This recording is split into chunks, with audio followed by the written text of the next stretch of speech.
Sorry, Mataji's. Yeah. So, yeah, we were reading the purport. Every woman can qualify herself as much as Devahuti and then can also have the Supreme Godhead as her son. If the Supreme Personality of Godhead can appear as the son of Devahuti, he can also appear as the son of any other woman, provided that woman is qualified. If one gets the Supreme Lord as a son, one can have the benefit of bringing up a nice son in this world and at the same time get promotion to the spiritual world to become the face to face associate of the personality of Godhead. Wow. Text 22. Would anybody like to read text 22?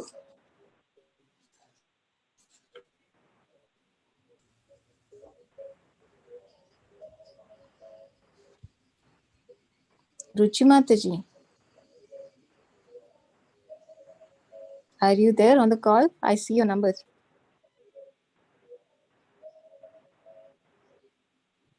Yes, I was on mute. Okay, Oh, yeah, let me see if I can find it. yeah, so it's Canto 3, Chapter 33, Text 22. Oh, we have reached 22. Wow, everything goes so fast. In four days or so, we covered a lot. So let me know if this is the one. Tamev dhyayati Yes. devam patyam kapilam harim babhuvari vachirato vatsa niyaspraha tatre grehi. Translation. O Vidura was always meditating upon her son, the Supreme Personality of Godhead, Kapila Dev. She very soon became unattached to her nicely decorated home, her fort. Here is a practical example of how one can elevate oneself in spiritual advancement by Krishna consciousness. Kapila Dev is Krishna and he appeared as the son of Devahuti. After Kapila Dev left home, Devahuti was absorbed in thought of him, and thus she was always Krishna conscious. Her constant situation in Krishna consciousness enabled her to be detached from earth and home. Unless we are able to transfer our attachment to the Supreme Personality of Godhead, there is no possibility of becoming freed from material attachment. Um, The Srimad Bhagavatam therefore confirms that it is not possible for one to become liberated by cultivation of empirical philosophical speculation. Simply knowing that one is not matter but spirit soul or Brahman does not purify one's intelligence. Even if the impersonalist reaches the highest platform of spiritual realization, he falls down again to material attachment because of not being situated in the transcendental loving service of the Supreme Lord. The devotees adopt a devotional process, hearing about the Supreme Lord's pastimes and glorifying his activities, and thereby always remembering his beautiful eternal form. By rendering service, becoming his friend or his servant, and offering him everything that one possesses, one is able to enter into the kingdom of God. As it is said in Bhagavatam, Tato Mam Tattva Jnanatva. After discharging pure devotional service, one can understand the Supreme Personality of Godhead, in fact, and thus become eligible to enter into his association in one of the spiritual planets. Thank you, Ruchi Mataji, for reading. Is there anyone else who would like to read text 23 and 24 and 25? I can continue if nobody wants to read. Sure, Mataji, you can read, but there is no purports. There is only translation to these. Yeah, Okay? I'll just, yeah, Please read, text Mataji. one. Text 23. Dhyayati Bhagavad Rupam Yat Adadhyayan Vicharam Sutta Prashanna Vadana Samasta Vyasta Chintaya. Therefore, after having heard with great eagerness and in all detail from her son Kapildev, the eternally smiling personality of Godhead, Devahuti began to meditate constantly upon the original form of the Supreme Lord. Text 24-25. Bhakti Pravaha Yogena Vairagyen Baliyasa Yuk- Yuktan Yuktanushthan Jaten Jnanen Brahma Hetuna Vishuddhin Tadatma Matmanam Vishvotmukam Swanubhutya Tirobhutama Guna Vishesharam. Translation. She did so with serious engagement in devotional service because she was strong in renunciation. She accepted only the necessities of the body. She became situated in knowledge due to realization of the absolute truth. Her heart became purified. She became fully absorbed in meditation upon the Supreme Personality of Godhead, and all misgivings due to the modes of material nature disappeared. Thank you, Ruchi Mataji. Thank you so much for reading. And thank you all for joining for the class today. So, I almost feel as if this is very identical to the class that Primarasa gave yesterday. Um, so, this is the section in which Kapildev already left his home and his wife. Now, um, no, sorry, Kardama Muni already left his home and his wife. And now the son of Devahuti, Kapila, is also ready to leave home. And he left home, and now his mother is very much aggrieved. And Prabhupada is describing from different viewpoints how to understand this from the point of view of a mother. So, uh, and actually, it is said that if um, the husband leaves home, and if the wife has a grown up son who is taking care of her, then her grief of being separated from her husband or being widowed um, does not affect the woman so much, because the son is said to be the representative of of the father. So actually, I have seen this in my um, in experience to my grandmother. Actually, when my grandfather passed away, she was, of course, like very much affected by that.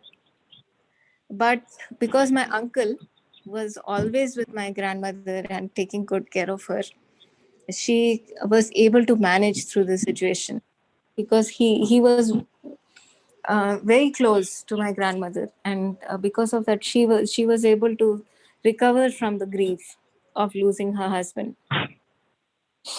So, but in her case, actually, her husband is a pure devotee of the Lord, and her son is the Supreme Personality of Godhead himself. So, her situation is very unique. So, Prabhupada is explaining how this whole situation is affecting her. And how does it affect her? It is a cow bereft of her calf cries day and night.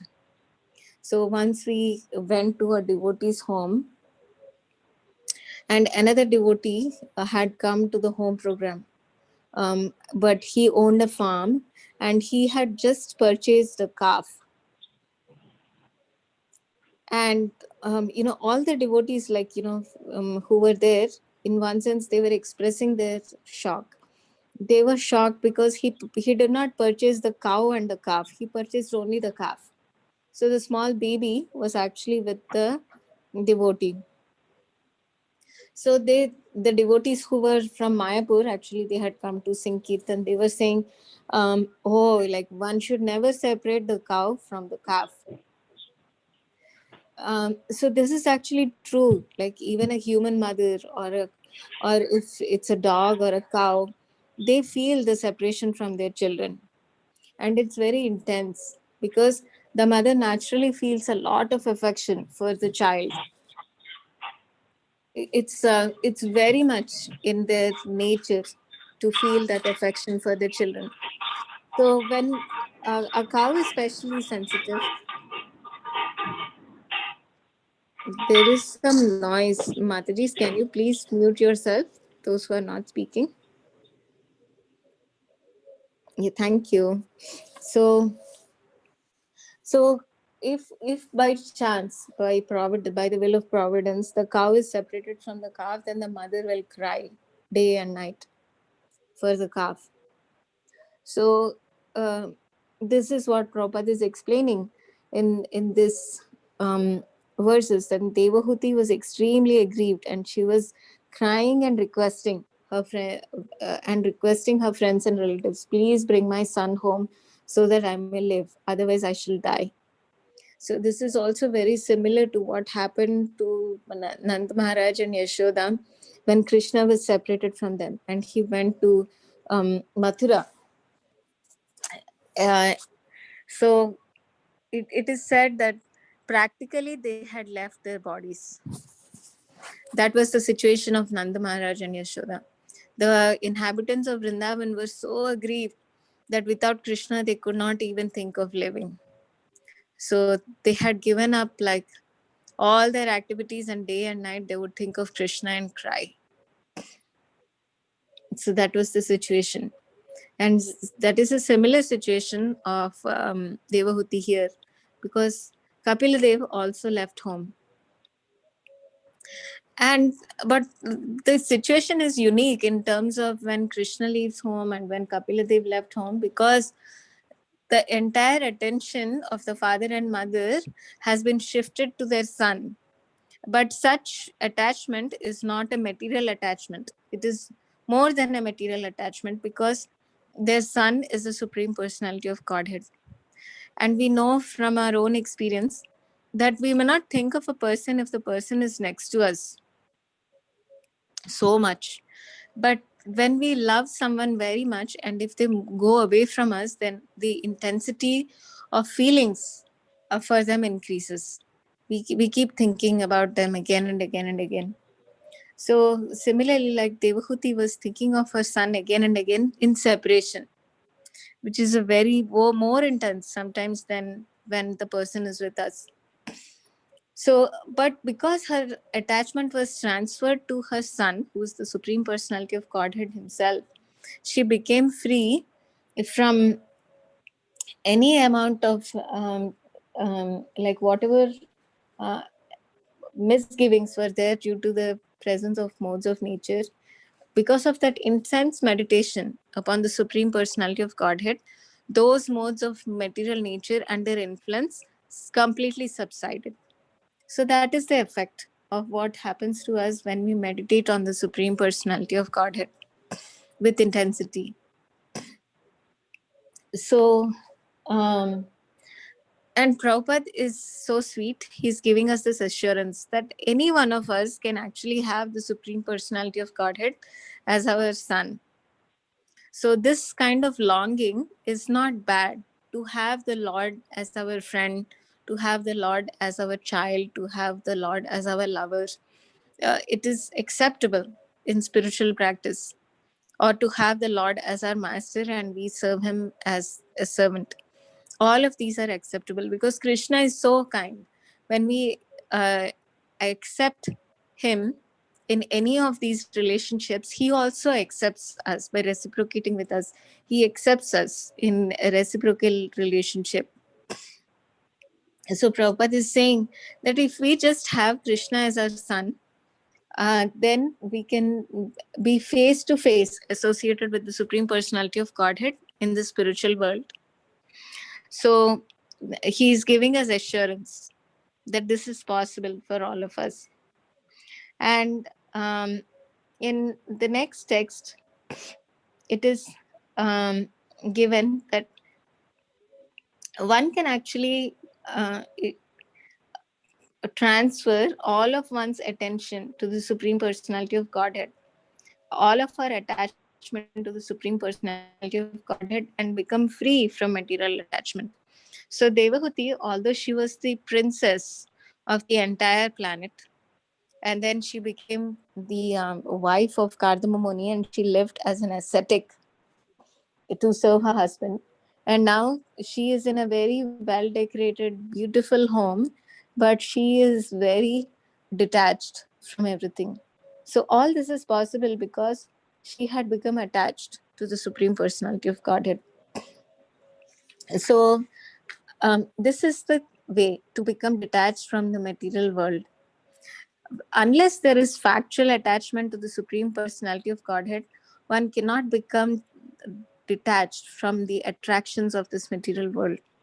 And even as devotees, we see it from time to time that even though devotees may have practiced Krishna consciousness for a very long period of time, they sometimes fall victim to any of the allurements that are mentioned by Sri Chaitanya Mahaprabhu in Sikshashtakam and in many of the purports of Srimad Bhagavatam, which is um, attraction to women, attraction to money, attraction to the opposite sex. Na dhanam, na janam, na sundarim, kavitam va jagadisha kamai. So Chaitanya Mahaprabhu in Shikshashtakam, he says, I don't want na dhanam, I don't want any money, na janam, I don't want many followers, na sundarim, I don't want attraction from the opposite sex, and kavitam va jagadisha kamare. That means I don't even want glorification. Kavita means glorification, poetic glorification of somebody.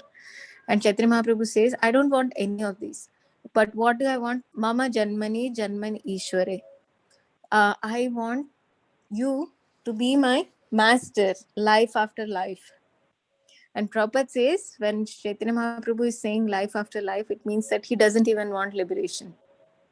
So, a devotee who desires to serve the Lord through his entire life and is willing to serve the Lord life after life, such is the aspiration of a devotee. Because a devotee becomes completely satisfied when he tries to please the Supreme Lord through all of his activities. And that is what a devotee always desires. But if we desire for anything else in this material world, then there is a good chance that we may fall victim to the allurements of Maya. So that is the understanding, because people may read philosophical books, they may read many things, but unless the heart becomes oriented to serve the Supreme Lord, the the same result cannot be achieved. So Prabhupada is saying that simply by knowing, um, by philosophical speculation, and simply knowing that one is not matter but spirit, soul, or Brahman does not purify one's intelligence. See, that is the key.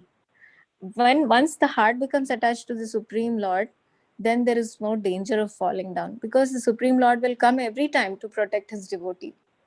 But if one just you know mm, uh, relies on philosophical understanding, and if the senses and intelligence are not purified, they may reach the highest platform of spiritual realization, but they will again fall down because they do not have the protection of the Lord.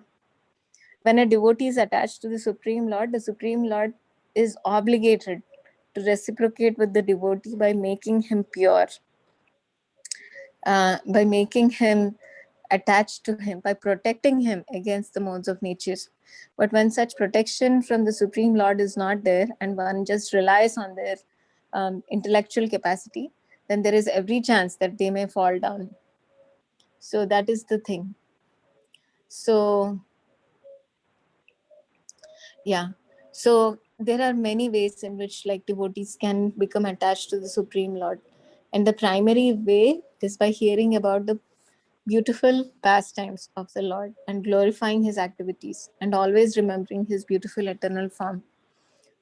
So Prabhupada would always say, go and look at the deity form in the temple, and then you will lose attraction for material beauty. Serve the deity in the temple or at home, and then you will lose attraction to decorate yourself because you will now become attracted to decorating the deity.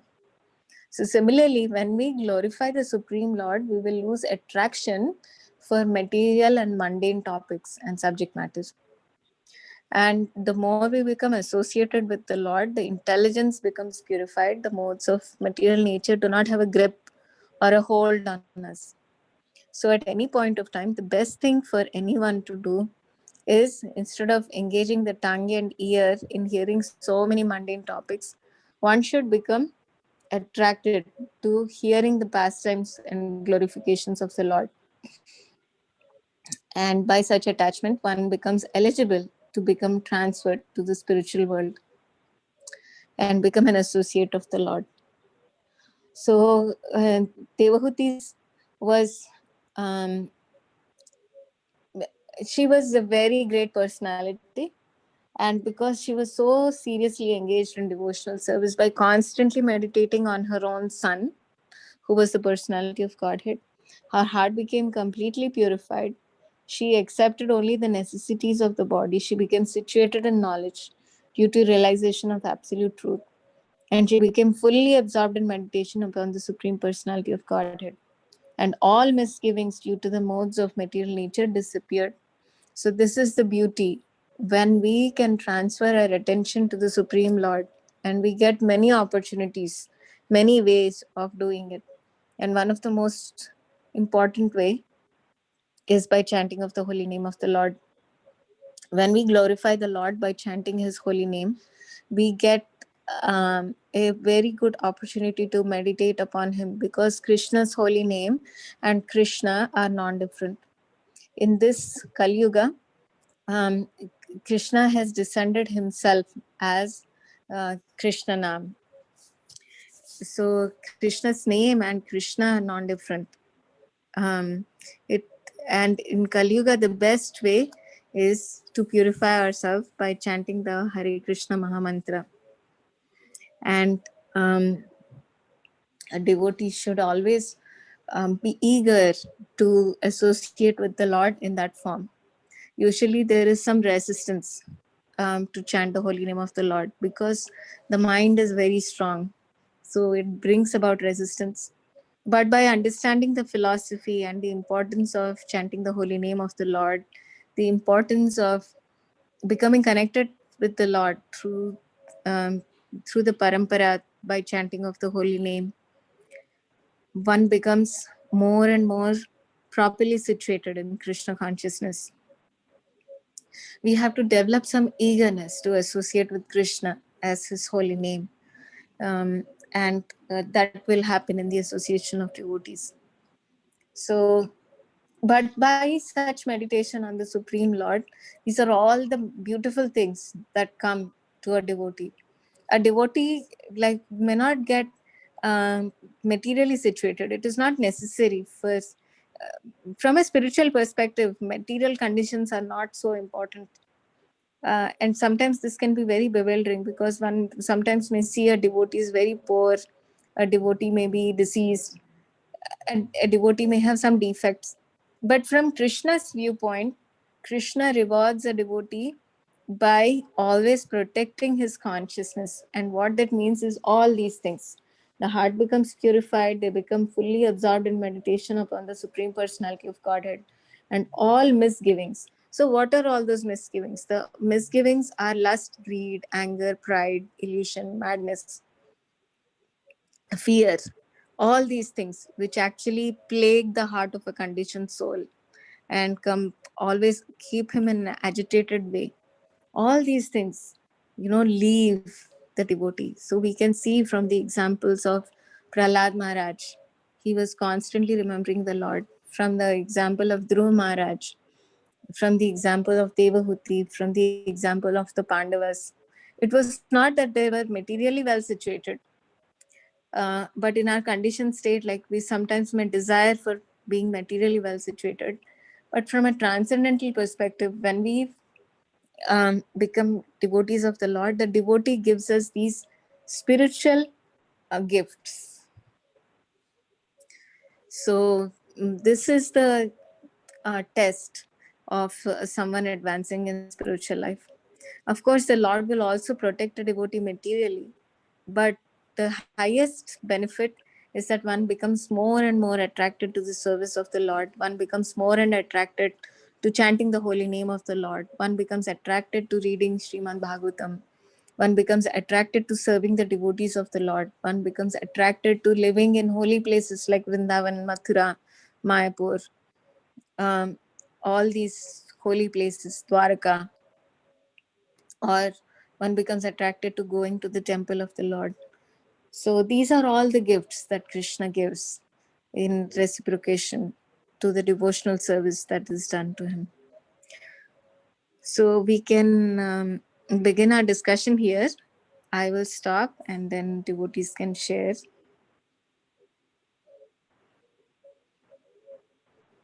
So like I always say, I was hearing one video, and that the person was saying that if we are not free um, from from all these modes while um, we are alive, how can we expect that we will be freed from those whatever we are dealing with after we die? Because like it is said that one should not care too much about the body, and also like of course that is true, because even one, if one doesn't care, but if God's will is there, then the person will live, because you see there are so many poor people, but even if they don't eat or take care or eat hygienically, but God still maintains them. He is the one maintaining the body. So I went a little offshore, but my main question is that we say that okay, yes, we um, if we chant uh, God's name, that is definitely true. That if we are always in God consciousness, He is going to give us our His consciousness, and we will be like we will like here it is written, we will gain a place where we are with Him. We will gain His companionship. Mm. But the thing is that many times those qualities of high qualities are not, one is not able to see it in like Mm-hmm. Mm-hmm. people as an example. Yes, Mataji. So Mm. even in myself, I see sometimes that I have not really progressed in my, like I have, like I was able to keep some values more when I was more not into so much religion, but I was very God fearing. I was more like very particular not to do anything wrong, not to say anything wrong about anybody, not to. But when I was like, then I'm like, okay, I'm worshiping God. He's going to take care of me. Then I became a little bit careless. So I'm speaking about my own example. So can you say more about that? Mm. Yeah, thank you, Ruchi Mataji, for your practical questions again. So, if anybody on the call, like I see Manasikanga Mataji, I see Govardhan Lila Mataji, if anybody on the call would like to respond to Ruchi Mataji's question.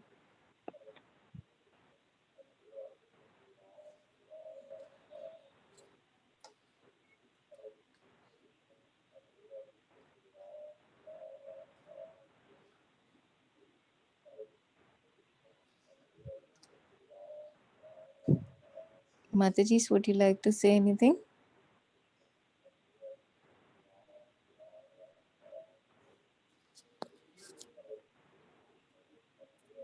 Mm. Actually, Ruchi Mataji, you are Mataji, I did not catch the question. My attention is divided right now. Could you repeat the question? Maybe Leela Manjari can explain it better. I am not so well okay, able I to will summarize the explain. question briefly. So Ruchi Mataji was saying that, you know, the qualities that I was talking about, lust, greed, anger, fear, all these things, these qualities are manifest, but the godly qualities are not manifest while we are alive. So what to speak of them manifesting at the time of death? And we also do Or not after have, death, or after death, like they say that, yeah, like after death, we will or be after death. promoted to the spiritual kingdom. Yeah. And how about, like, other devotees who are around us? We don't see those qualities in them also. So how are we to understand what these qualities are?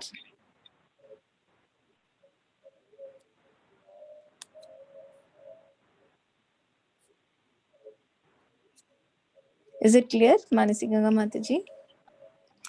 Yeah, I'm here. I'm just thinking about what Guru Dave said a couple days ago, that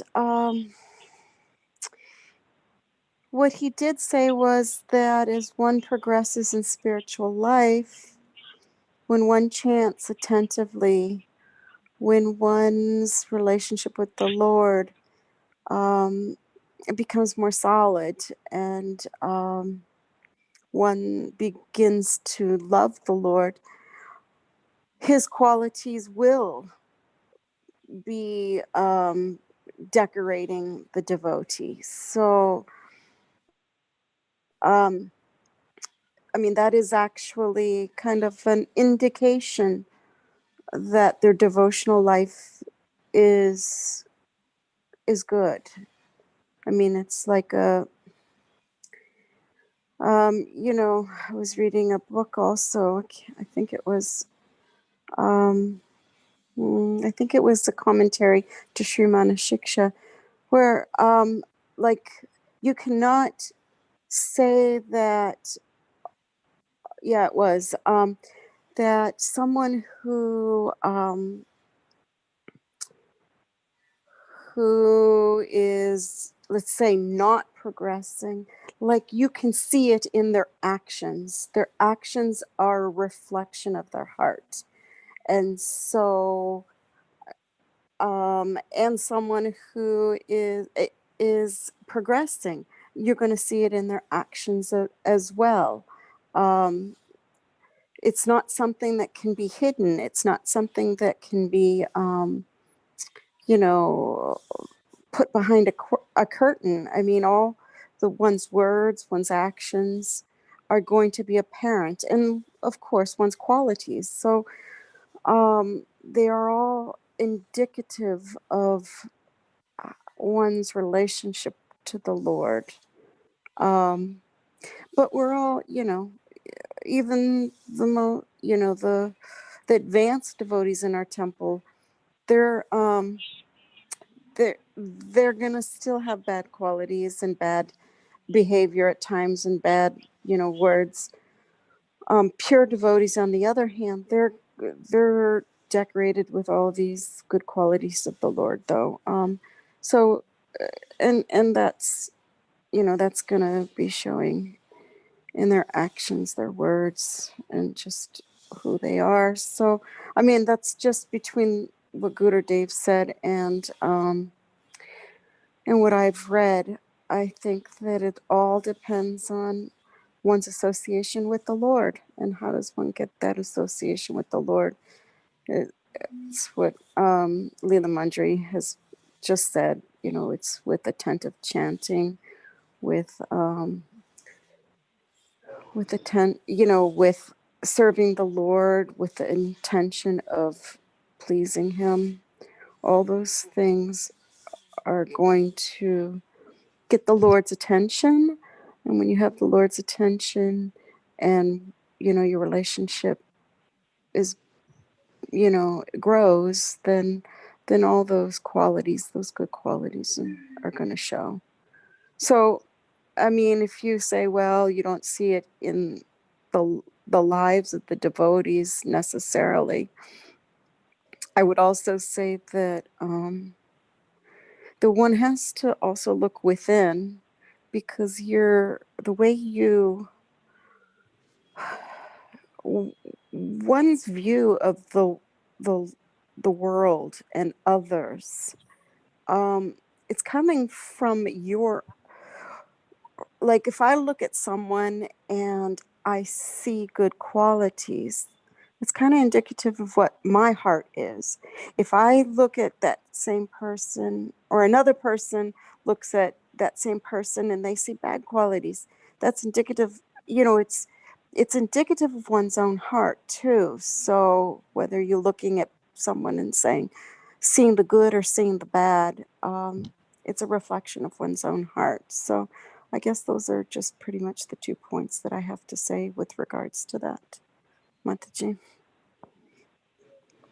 Thank you, Manasi Ganga Mataji. Actually, it's a very important point that you brought out, that it is written in the Shastras that we see the world as we are. Yeah. So you were explaining that point. So there is a story connected to it, that once Duryodhana and Yudhishthir Maharaj were asked to go and look for certain kind of people. So they said to Yudhishthir Maharaj, can you go and find a bad person? You have the whole day. You start now, and then you come back at 5 o'clock and tell us, can you go and find a bad person? And they told Duryodhana, go and find a good person. So you can start now, and you have time until 5 o'clock in the evening when the sun sets, and come and report to us. So Yudhishthir Maharaj went looking out for a bad person, and he spent the whole day, and he comes back and he says, no, I could not find a bad person.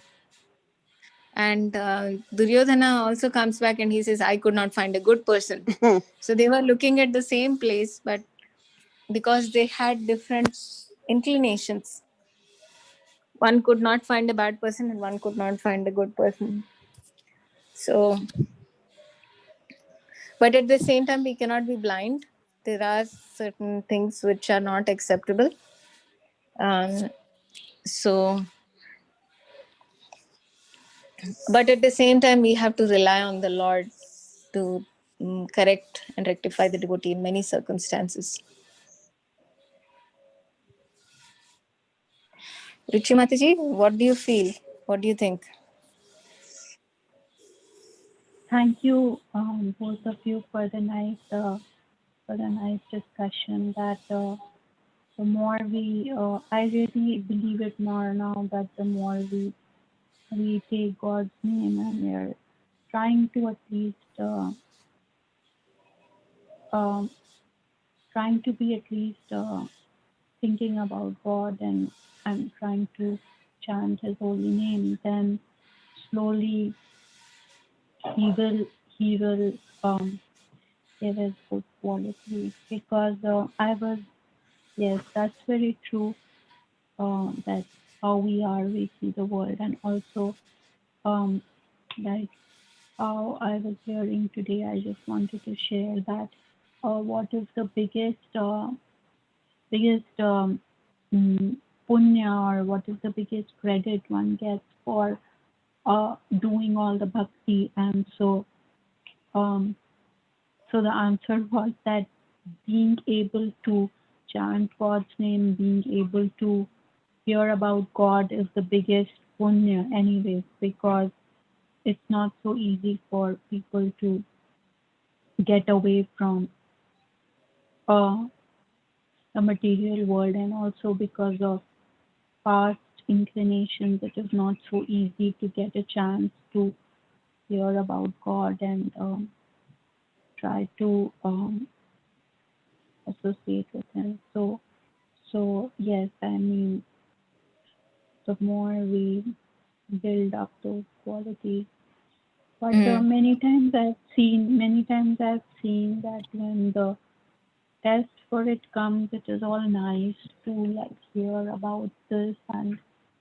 um, know about it. But when the testing times comes, like if somebody would say something, um, uh, then it is written in the scriptures how we should tolerate, not think about this material body and fight for what is right, and like not think about oneself, think about others, see God in everybody, and think oneself to be most unqualified.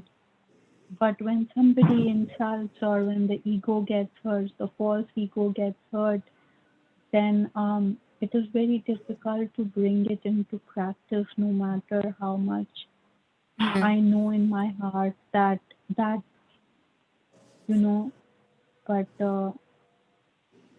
like some people will say, so what? This is just the body. This is just a corp ego. This is not me. And um, so yeah.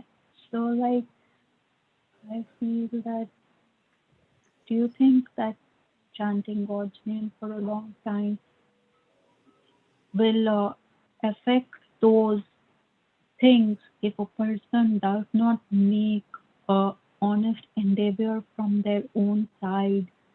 Like if a person does not make an effort to punish themselves, self-discipline themselves for the wrong things, wrong habits, wrong things like honesty and all that. If a person does not check themselves, then for me, I'm speaking about myself. Like I've seen, if I don't, I think it's okay because God knows everything. He knows I'm weak, and I let it go. Then I will never be able to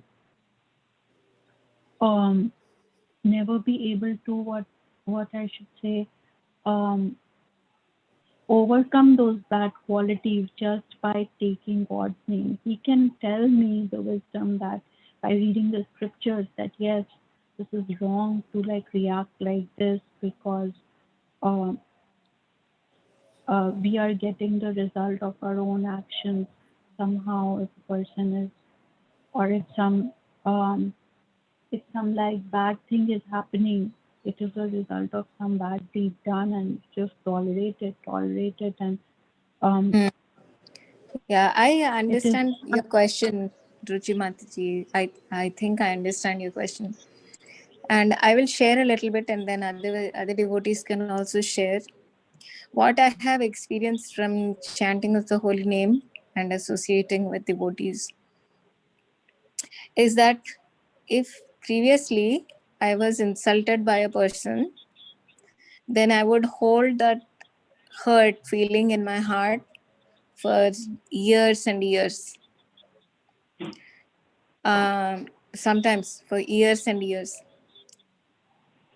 But then, if we are experiencing any bit of happiness in Krishna consciousness by the mercy of the Lord, which is also very rare because that progress is like so small, it's hard to notice. But we start noticing it over a period of years that actually I have progressed a little bit. Now, if the same thing happens to me, which happened before, now maybe I can recover within months instead of years. And hopefully a day will come when I will recover within a minute. So the recovery period decreases when we become close to the Lord, when we are happy spiritually.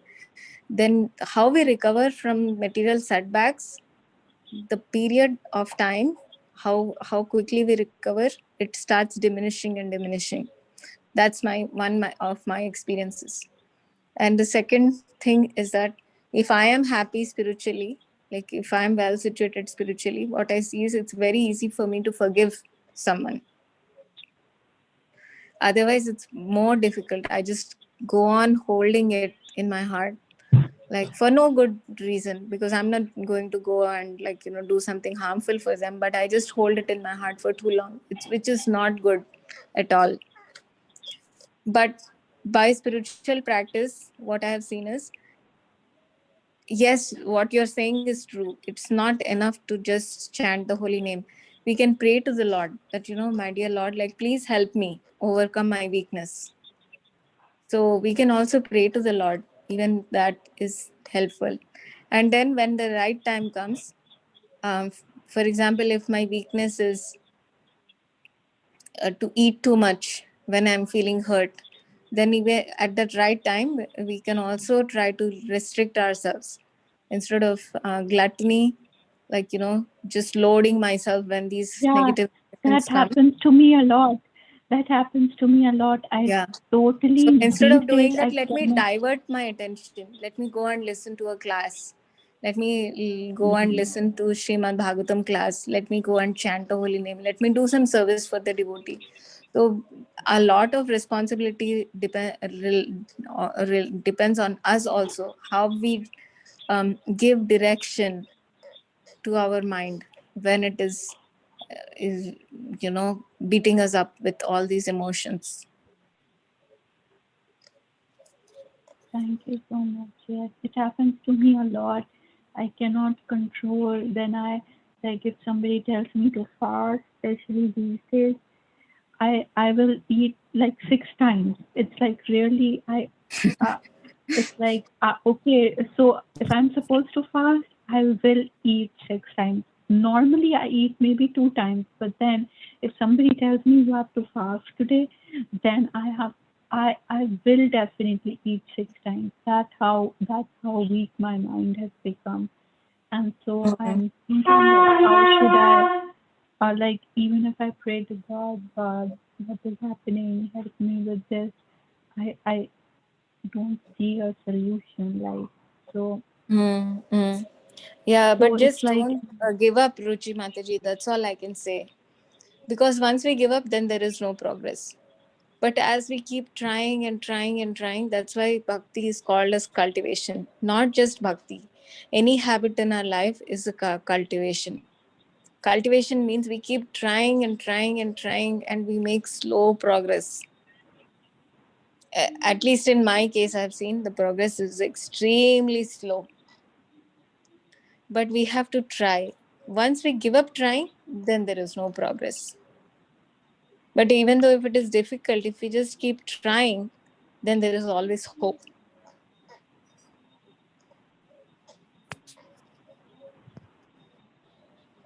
yes. So I would just like to add one thing on the glory of Mm. Harinam. One. Even though I don't chant Mm-hmm. much, but I heard in a lecture that it is not like we see the result there and then, but I heard that like because of the power of the spiritual practice itself and the power of God, of course, because we are taking His name. Like when the need comes, when a person is in trouble, even if we remember once to chant, uh, then that would take us out from the depth of that danger, because many times some previous karma comes suddenly, some previous seed of some karma comes, and at that time if we have not maintained a spiritual practice or not then that time it'll catch us, that bad action committed, many seed of that action will come and catch at that point. And at that point it's very possible that a person starts falling down, like Mm. how many people fall down in their spiritual practice. But if one has sincerely practiced chanting, and if he remembers at that time to take help of that chanting, then it will definitely take us out from that. So it is not just like, yes, Mm. that is something I wanted to share, which I heard. Wow, thank So you so much. Very nice, Ruchi Mataji. So let us see if even though I Manasipanga even Mataji. though I myself even though I myself don't chant regularly, but I'm slowly trying. So Yeah, very nice, Ruchi Mataji. So we'll see if Manasi Ganga Mataji would like to say something, and then we can end our call. Manasi Ganga Mataji, would you like to share something? Final comment? Yeah.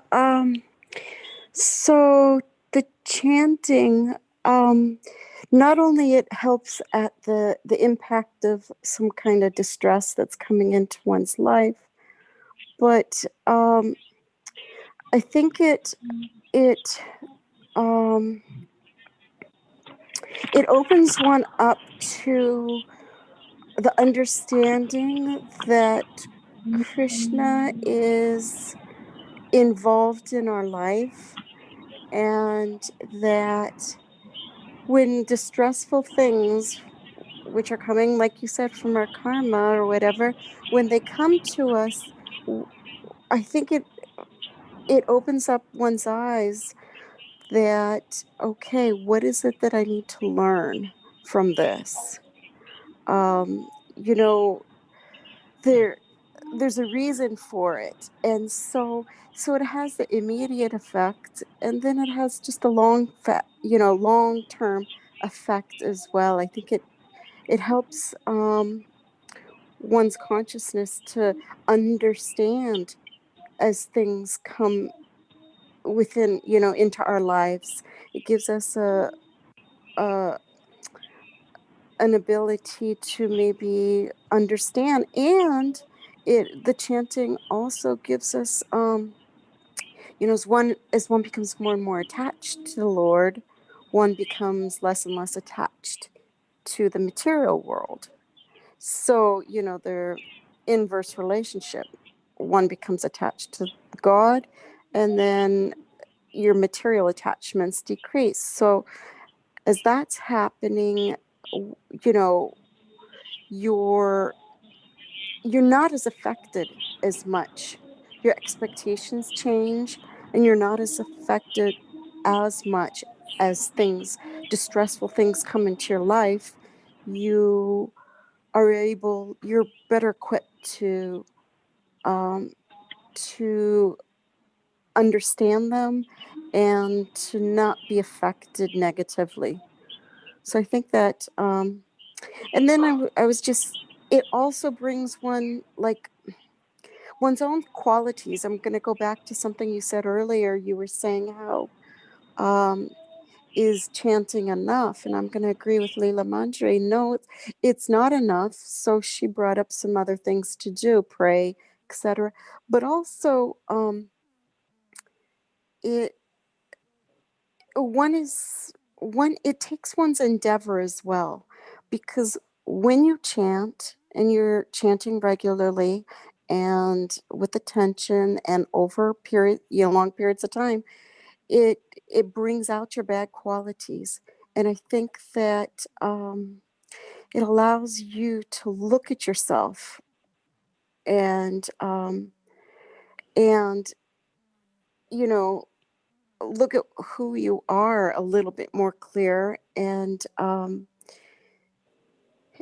so, oh God, where was I going with this? I So it takes the chanting, but it also takes endeavor on one's behalf as well, to look at who you are and these bad qualities. Like, there's a few things that I'm just like trying to work on within myself. I just see, and it's interesting how God, like when you start attending, first of all, through your chanting, you're going to see things. You're like, oh, I see this in myself. But then he like brings things to the surface. And I was listening to a lecture by Urmila Devi, and she was saying um, that she prayed one day. She's like, "Oh Lord, I know you're trying to teach me all these lessons, and thank you for teaching me these lessons.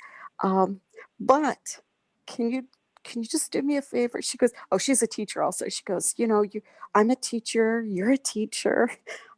She goes, "There's many different ways that a teacher will present something." And she goes, "Dear Lord, you're trying to teach me something. Please teach me in a way that I can understand."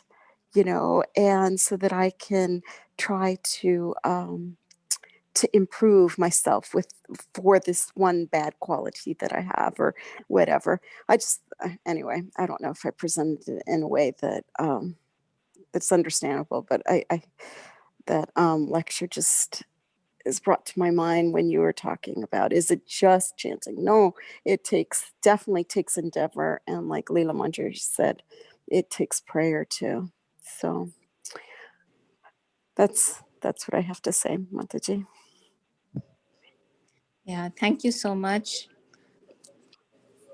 Manastika Mataji. It was very sweet. Yeah. So we'll end here for today, Ruchi Mataji, and please join us again. So we'll continue our lively discussions. Thank you all very much.